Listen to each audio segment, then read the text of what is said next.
Hay una filosofía argentina, un pensamiento riguroso acerca del lugar del hombre en la sociedad.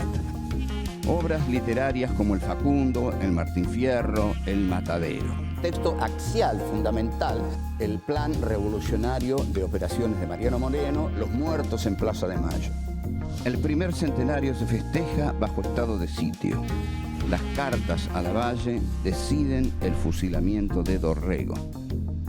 No hay verdad que se resista frente a 2 pesos, moneda nacional.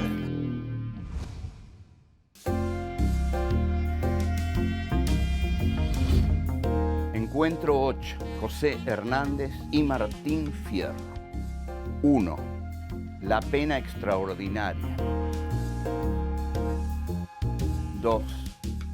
La vida en la frontera. 3. Más malo que una fiera. 4. El momento del consejo.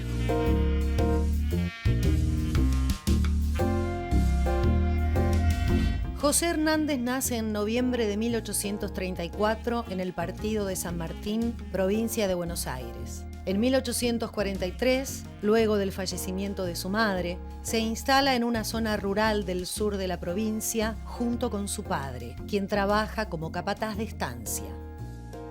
A partir de 1856, participa en el Partido Federal Reformista y en la redacción de la Reforma Pacífica. Al año siguiente se traslada a Paraná, donde funda el diario El Argentino. En 1863 comienza a escribir la biografía del Chacho Peñalosa. En 1868, José Hernández regresa a Buenos Aires y al poco tiempo crea el diario Río de la Plata. Desde allí realiza fuertes críticas a las políticas de Sarmiento, por lo cual es clausurado en 1870. Ese mismo año, Hernández se une al levantamiento de López Jordán en Entre Ríos. Luego de la derrota, decide exiliarse en Brasil. De regreso en la Argentina, publica su obra más importante, El Martín Fierro, en diciembre de 1872. 7 años después, edita La Vuelta. Durante los siguientes años, se desempeña como diputado y senador de la provincia de Buenos Aires. En 1881 publica Instrucción del Estanciero. En octubre de 1886 muere en su quinta en la ciudad de Buenos Aires.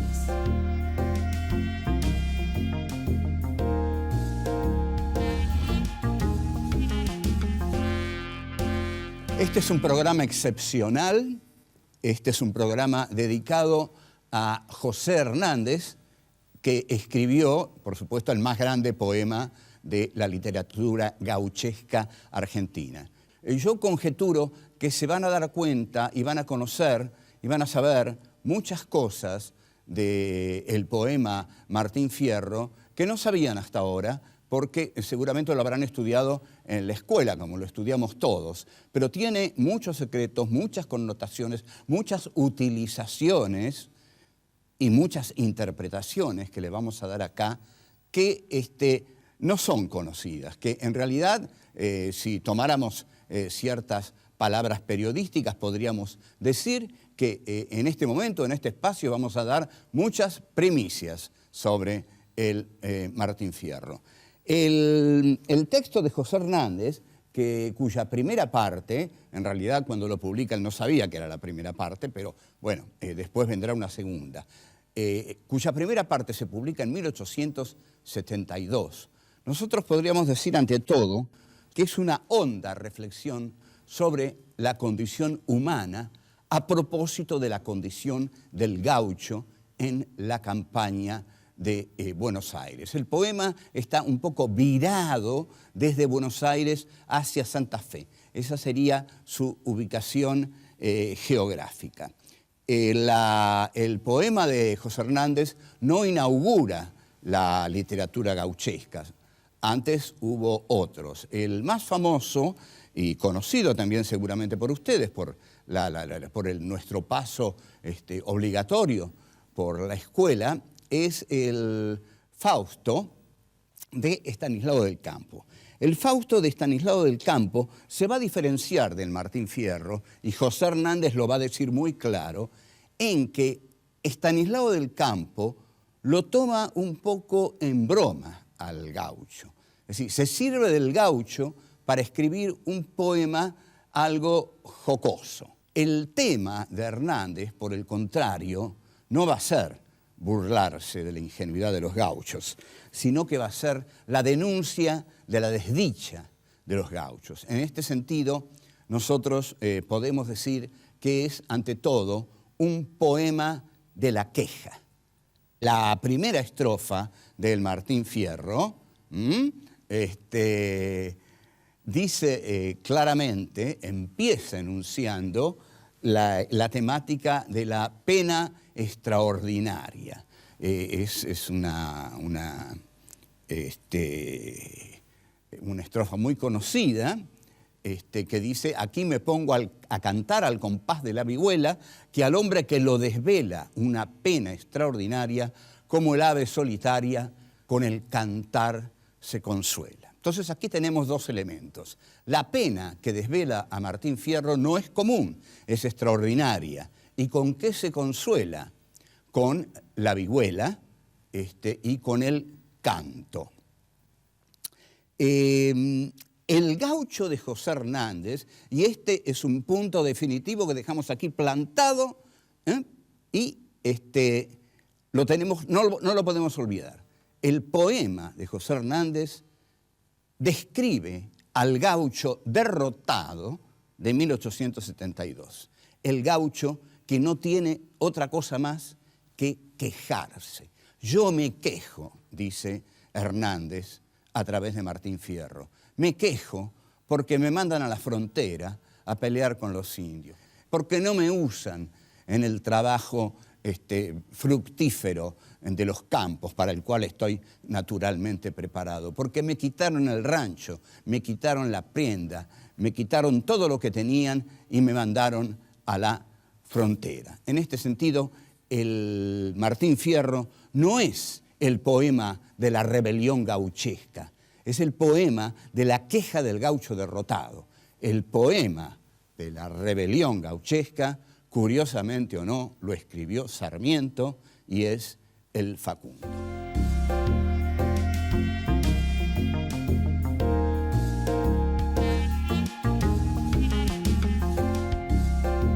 La existencia desdichada del gaucho Martín Fierro es la que narra con detalle José Hernández.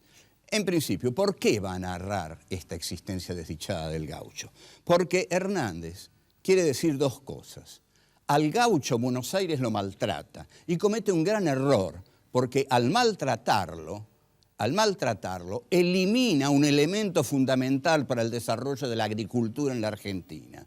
Entonces, toda la primera parte del Martín Fierro está destinada a decirle a la gente de Buenos Aires que pare de matar gauchos, que ya mató bastantes, que ahora lo que tiene que hacer es integrar el gaucho a la vida productiva del país. Porque el gaucho no solo es una mano de obra barata, sino calificada. Porque ¿quién sino el gaucho va a conocer los trabajos de las estancias? Pero en el Martín Fierro, en su primera parte, 1872,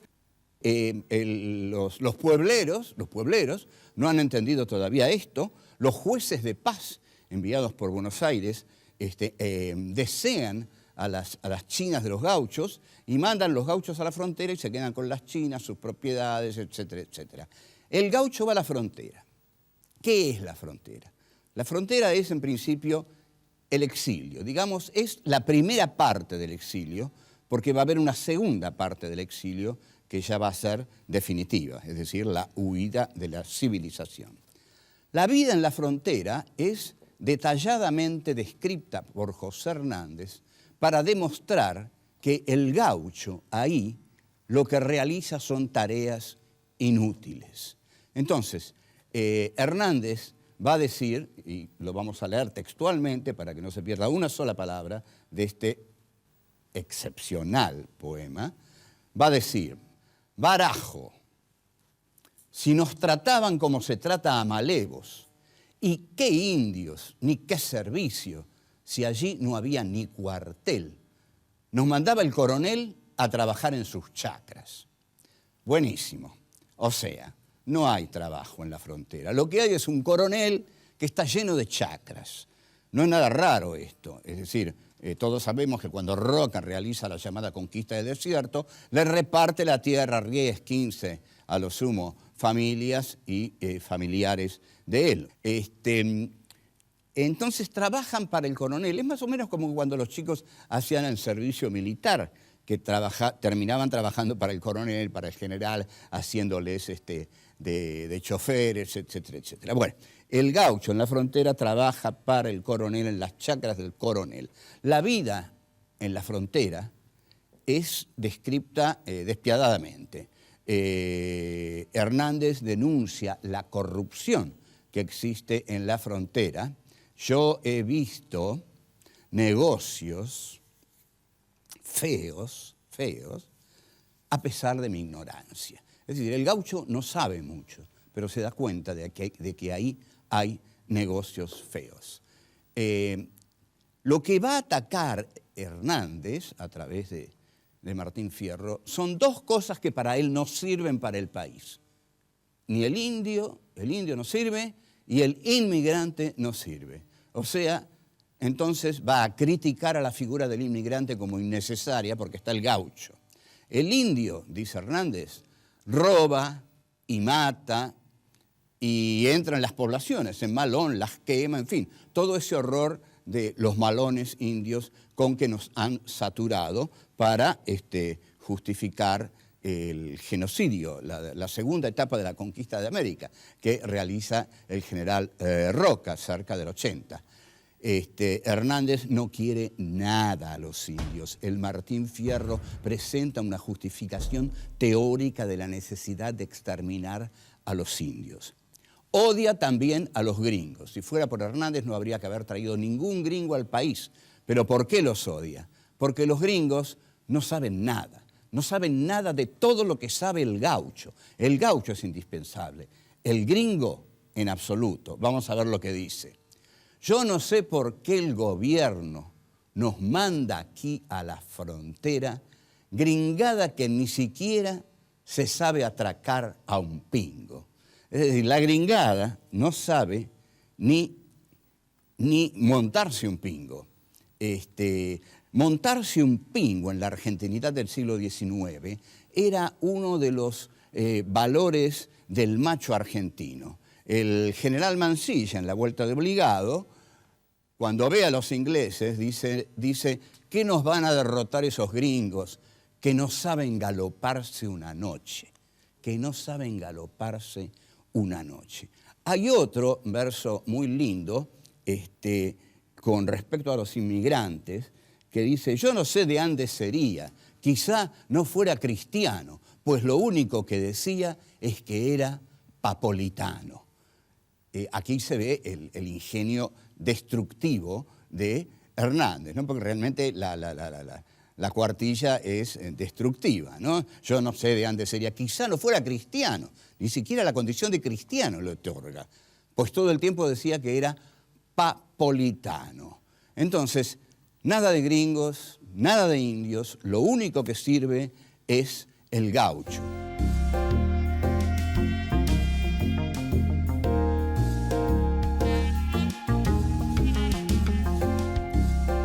Martín Fierro vuelve de la frontera. Es decir, bueno, ya no tiene que dilapidar su existencia defendiendo algo que debiera ser defendido por el ejército de línea, por el ejército profesional que debiera mandar ahí soldados en serio, no pobres gauchos miserables. Pero vuelve. Ahora, cuando vuelve a su pago, no encuentra nada. No encuentra nada, ni la tapera encontré, dice. No tenía mujer, no tenía hijos, nada. Entonces, en ese momento, en ese preciso momento, ese es el momento más duro del Martín Fierro. Ahí se asume como gaucho rebelde. Se asume como lo que Sarmiento en el Facundo llama el gaucho malo. Y dice, yo juré en esa ocasión ser más malo que una fiera. ¿No? Esta es una declaración de guerra a la civilización hecha desde una barbarie maltratada y ofendida. Aquí Hernández comienza a hacer un análisis, una queja de la pobreza del gaucho, que es una queja de la pobreza y que les va a retumbar muy fuertemente en los días que corren, porque a nivel mundial, las FAO y la Organización Mundial de la Salud han declarado que nunca en la historia de la humanidad hubo más pobres que en esta etapa de la historia, justamente el tecnológico siglo XXI. Entonces, Hernández va a tratar la pobreza y lo dice así. El gaucho anda huyendo, siempre pobre y perseguido. No tiene cueva ni nido, como si fuera maldito, porque el ser gaucho, barajo, el ser gaucho es un delito. Este texto es tan perfecto, tan excepcional, que lo tenemos que relacionar con el de uno de los más grandes poetas del siglo de oro español. Calderón de la Barca, en La vida es sueño, en el monólogo de Segismundo, en una parte, Segismundo dice: ¿qué delito cometí contra vosotros naciendo? Aunque si nací, ya entiendo qué delito he cometido. Bastante causa ha tenido vuestra justicia y rigor, pues el delito mayor del hombre es haber nacido. Este texto de Calderón de la Barca se anticipa a todo el existencialismo de Heidegger y de Sartre, ¿no? La existencia es caída en Heidegger. La existencia es pecado, la existencia es caída. El texto de Hernández sirve para expresar la desdicha de todos los desclasados, de todos los marginados, de todos los escupitados por la civilización del llamado progreso, y que en estos días se expresa con mayor crueldad que nunca, porque en estos días lo que cunde en el mundo es la impiedad del neoliberalismo de mercado, que endiosa al mercado y demoniza a los que el mercado deja afuera. Y el mercado cada vez deja más gente afuera y menos gente adentro. O sea, cada vez más hay más marginados, desesperados, gente que quiere saltar muros, que quiere entrar en el mundo donde se come, se vive, se respira, se pertenece a una sociedad. Ellos no, están escupitados, como dije, por el sistema neoliberal de mercado.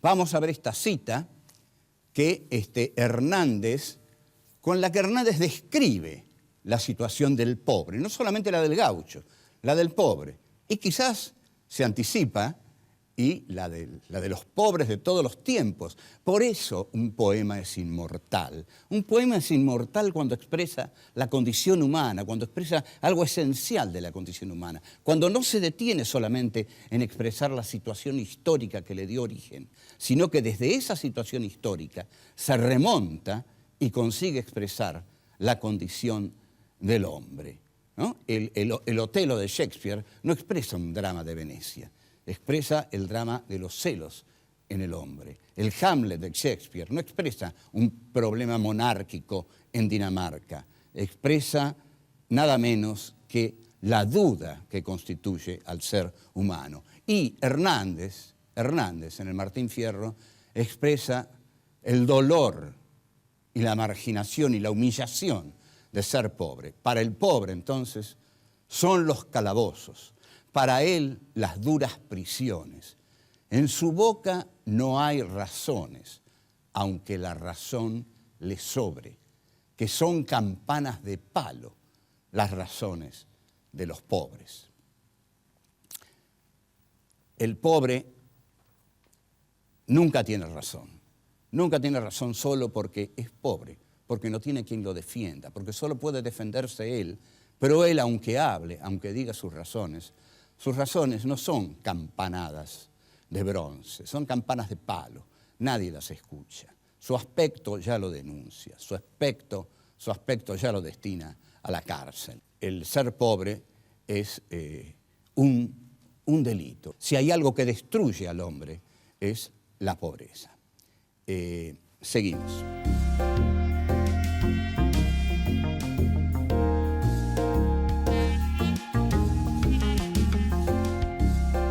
El gaucho, Martín Fierro, lo que tiene es su furia, su bronca. Está muy enojado. ¿Qué es lo único que tiene? Tiene su cuchillo. El cuchillo es su arma, el cuchillo es su defensa. Entonces, es notable esto. Realmente a veces me conmueve el genio de Hernández, que se expresó en esto. No se volvió a expresar, es notable. Es un hombre de una sola obra, ¿no? Del poema Martín Fierro. Entonces dice: yo abriré con mi cuchillo el camino para seguir. O sea, el cuchillo, que es su arma de defensa y de ataque, es también su destino. Su cuchillo le permite tener un destino, su cuchillo le permite tener un camino. Él se abre su camino. Para el gaucho no hay un camino abierto como lo hay para el hombre de la civilización. El tren del progreso está preparado para los hombres de la civilización. Pero para el gaucho marginado, el gaucho de la desdicha, él tiene que abrirse el camino y se lo tiene que abrir con su cuchillo. Su cuchillo le posibilita tener un destino. Entonces, en un momento se encuentra con una partida, ¿no? Con una partida de soldados, y empieza a pelear. Y Martín Fierro pelea con un coraje excepcional. Tal es así, que uno de los integrantes de la partida, al verlo pelear con tanta valentía, con tanto coraje, como suele suceder, se pone de su lado y dice: no permitiré que se mate hacia un valiente. Y ese es el sargento Cruz, que va a ser el amigo de Martín Fierro, y pelea junto a Fierro. Lo que Hernández quiere demostrar es que al gaucho se lo trata muy mal, que el gaucho no es el enemigo de la civilización, sino todo lo contrario, que al ser la Argentina un país pastoral, el gaucho es la condición de posibilidad del desarrollo nacional, porque es el que puede, mejor que nadie, cuidar la campaña. Ya está, ahora defendió a los gauchos. Cuando escribe la segunda parte, ya no es la época de la denuncia, no es la etapa de la denuncia. Los gauchos han sido integrados al sistema que hegemoniza, que domina Buenos Aires. Entonces, José Hernández, que es un bestseller, que lo compran en todos lados, en cualquier pulpería se pide una Dama Juana y 2 Martín Fierro, por ejemplo, ha llegado la hora del consejo. La segunda parte del Martín Fierro es la parte del consejo. Yo quiero ser sinceros con ustedes. El primero que desarrolló muy brevemente esta teoría, pero con la brillantez de su enorme talento, fue el historiador Milcíades Peña, que murió muy joven, en un libro que se llamaba La Era de Mitre, la guerra de la triple infamia, se refería a la guerra del Paraguay. En este momento tenemos a Fierro y tenemos a Hernández tratando de encaminar a sus gauchos. Es como si les dijera: miren, paisanos, ya no los van a perseguir. Ahora tienen que trabajar. Tienen que trabajar. Se tienen que ganar sus derechos cumpliendo con sus deberes. Esto es lo que dice Hernández, consciente de la llegada que tiene entre su público. Porque es impresionante lo que los gauchos leen en Martín Fierro. Es un bestseller impresionante. Ríanse de 100 años de soledad. El Martín Fierro lo leyeron todos los gauchos. Voy a citar. Estos son los consejos de obediencia que el gaucho Martín Fierro les da a los otros gauchos y a sus hijos. Debe trabajar el hombre para ganarse su pan, pues la miseria en su afán de perseguir de 1000 modos llama en la puerta de todos y entra en la del haragán. Durante mucho tiempo ustedes habrán entrado en algunas casas donde estos versitos estaban puestos en maderitas en las paredes y estaban estos versos del Martín Fierro, todos muy digamos, muy tolerables, muy mansos, muy así como de aconsejarle al gaucho las buenas maneras con que debía pagar los derechos de los que ahora se beneficiaban. Y esta es mi predilecta, la he dicho en muchos cursos, me la habrán oído muchos de mis alumnos, pero es, digamos, la exaltación del sometimiento. El que obedeciendo vive, nunca tiene suerte blanda, mas con su soberbia agranda el rigor en que padece. Obedezca el que obedece y será bueno el que manda. Así que nada de huelgas. Cuando vengan los anarcosindicalistas habría que leerles esta estrofilla de José Hernández. Si los empleados, digamos, si los obreros son buenos, los patrones también van a ser buenos. Porque si los que obedecen, los que mandan van a ser buenos. Ahora, si los que tienen que obedecer no obedecen, los van a reventar a palos. Esta es la lógica del sistema que se implanta en la Argentina. El final del Martín Fierro, de la segunda parte, es totalmente manso y tiene mucho que ver con nuestra Argentina de hoy, porque habla del olvido y habla de la memoria como algo perjudicial para los pueblos. Entonces dice: sepan que olvidar lo malo también es tener memoria. Olvidar lo malo también es tener memoria. Bueno, olvidemos lo malo y vamos para adelante. Esto es lo que dice José Hernández en el final. Un final conformista, un final en el cual la Argentina se abre para todos y el gaucho, al bajo precio de trabajar y dejarse, digamos, expoliar como la patronal lo desea, va a vivir feliz. Esto es todo y bueno, nos vemos en poco tiempo.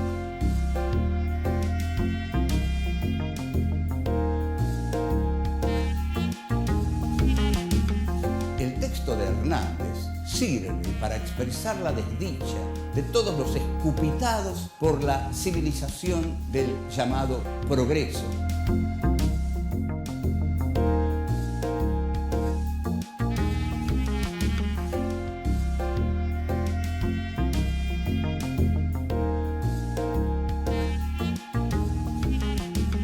Pongo a cantar al compás de la vihuela, que al hombre que lo desvela una pena extraordinaria, como el ave solitaria con el cantar se consuela.